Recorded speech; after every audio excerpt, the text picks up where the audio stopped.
कि ये बात मुझे इसलिए मेंशन करना पड़ रहा है कि मैं एसएससी की तैयारी क्यों, एसपीपीएससी की तैयारी क्यों कर रहा हूँ। पहली बात तो कई ऐसे एलिगेशन लगाए गए जहाँ पे स्टूडेंट को भी जो है एस्पिरेंट को भी इसमें डिवाइड किया गया।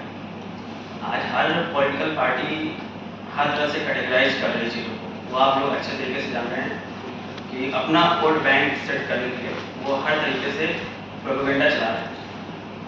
तो क्या आज स्टूडेंट अगर आवाज़ उठा रहा है तो उसको भी कैटेगराइज किया जाएगा? क्या मुझे हक नहीं है एसएससी के एग्जाम देने का? पहली बात। हालांकि सारी बातें हमारे साथियों ने रखी हैं, मैं सबसे पहले थोड़ा हिस्टोरिक इवेंट में जाऊंगा। जब हमारा देश गुलाम था, गुलामी की जो दर्द जो हमारे क्रांतिकारी और जो लीडर्स थे उन्होंने झेला, इस देश को बनाने में न जाने कितने लोगों ने संघर्ष और कितना त्याग तपस्या किए, वो आप लोग बताने की जरूरत नहीं है। चाहे वो भगत सिंह हो, चाहे सुखदेव जी हो, चाहे राजगुरु जी हो, चाहे सुभाष चंद्र बोस जी हो, चाहे जवाहरलाल नेहरू जी हो, चाहे महात्मा गांधी जी हो। इस देश को विजन बनाने में उनका क्या इतना संघर्ष, वो तो आराम से अपनी जिंदगी जी सकते थे, फिर उन्होंने ऐसा क्यों सोचा देश को कैसे जो है हम आगे ले सकते हैं। इंडिया का कॉन्सेप्ट जो बना, आर्टिकल 1 में भी इंडियन आइडेंटिटी भारत मिशन है।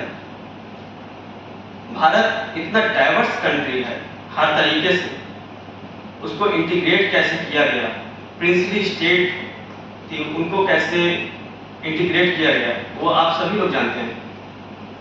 इतना संघर्ष, आज जो देश का विजन है डेवलप बनने का, जो हम लोग ख्वाब देखते हैं 2047 में, जब आज देश का फ्यूचर ही करप्शन की भेंट चढ़ जाएगा तो हम डेवलप कैसे करेंगे? आप जरा ये सोचने पे आप लोग इस पर एम्फसाइज करेंगे कि हमारे देश में रिसर्च एंड डेवलपमेंट में 0.3% ऑफ जीडीपी इन्वेस्ट किया जा रहा है। वहीं पे आप अगर यूएस की बात करेंगे, चाइना की बात करेंगे, वो अपने स्टूडेंट के लिए, अपने फ्यूचर ग्रोथ के लिए वो 3% अपने जीडीपी का, और उनका जीडीपी हमारे जीडीपी से बहुत आगे, और हम जीडीपी की बात कर रहे हैं 5 ट्रिलियन इकोनॉमी। तो उस हिसाब से आप अनुमान लगा सकते हैं जो इन्वेस्टमेंट जो कंट्री ज्यादा करेगी वो डेवलप करेगा कि हम करेंगे। आज इस देश का यूथ का जो फ्यूचर है वो करप्शन में चढ़ता जा रहा है। गवर्नमेंट कह रही है कि 5 ट्रिलियन इकोनॉमी। मैं ये कहना चाहता हूँ कि आपको अगर ऐसे ही आपको चलना है तो हमारा जो देश का कॉन्सेप्ट, जो महालनोबिस के हिसाब से जो कॉन्सेप्ट बना था, तो आप मार्केट को जो है कैपिटलिस्ट ओरिएंटेड रखिए और गवर्नमेंट सोशलिस्ट ओरिएंटेड रखिए, जिसमें सबका वेलफेयर हो सके, क्योंकि आर्टिकल 38 भी बोलता है। लेकिन नहीं, उसमें आप एडवोकेटी जैसे करप्शन वाली कंपनियों को देश का जो फ्यूचर, जिसके भरोसे इस देश का जो है आगे फ्यूचर है, उसको आप दे रहे हैं। तो वो क्या आपका जो है, आपको लगता है कैसे आप देश बना सकते हैं, डेवलपमेंट बना सकते हैं? इलोन मस्क हमारे देश में क्यों नहीं पैदा हो पा रहा? सोचने की बात ये, सोचने की बात है। उसमें सबसे बड़ा रीजन यूनिवर्सिटी को तबाह किया जा रहा है। कोचिंग इतनी कैसे फलीभूत हो रही है यार, 30-30 हजार करोड़, 40-40 हजार करोड़ की मार्केट वैल्यूएशन जो है हो रहा है उनका।